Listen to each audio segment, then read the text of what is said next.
Hi, my name is Marina Poplavskaya. Yes, that's me. I was introduced to Gay when we were both in New York. I was rehearsing for War and Peace, so it must have been around 2007. I immediately liked him. Oh, he was such a dear. We had dinner at Elaine's that same week. His wife Nan was there, along with other friends. I remember at the beginning he was very intrigued by the lifestyle of a soprano. He's a very patient listener, you see, because he's curious. So he needs to listen in order to satisfy his curiosity. And he's been doing that since he was a kid. His parents had come from Calabria in Italy and settled in New Jersey, opened a store where they sold what his father sewed. He was a tailor, and while the ladies chose the dress to try on, Gay eavesdropped the conversations they had with his mother at the counter. He got his sense of story from there.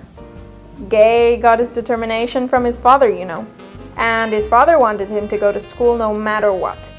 So he went to Alabama and majored in journalism. He had already started writing at that point, of course. He loved sports. He loved baseball.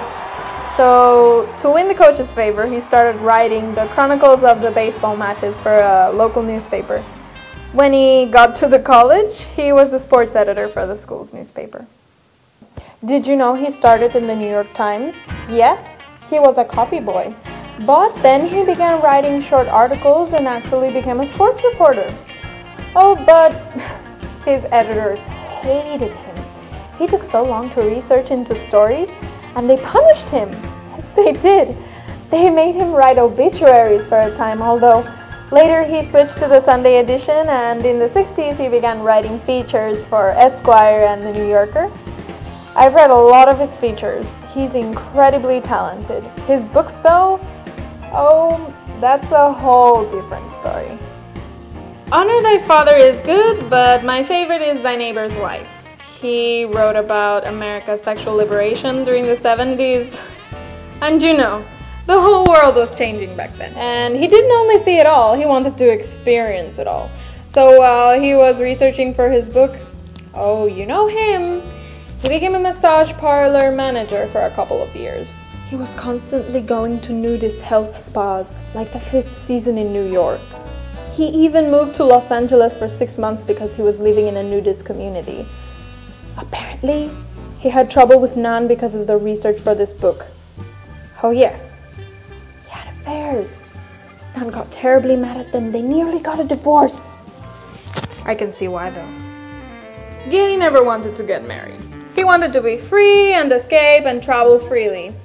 He was terribly afraid of commitment, and in 1959, this girl he had been dating for 2 years comes to Rome where he was conducting research and says, "Hey, we're getting married." Oh, Nan is such a strong woman. She always knew what she wanted. She still does. So imagine Nan at the time, in New York, with their children, working in their editorial house, while the press printed "An Evening in the Nude with Gay Talese." She was devastated. And then, the book was a complete failure. But she is such a lovely woman, you know.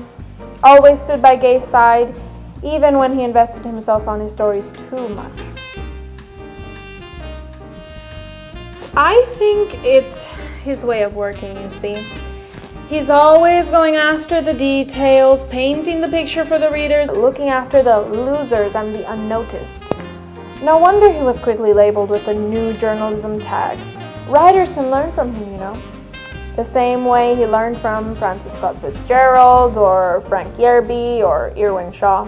He loved Shaw because he's a romantic like him.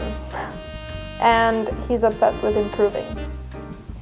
David Halberstam, the journalist, called him the most important non-fiction writer of his generation and the person whose work most influenced at least 2 generations of reporters. That's something to say, huh? I just love him. But anyway, let's not sidetrack. You were asking me about...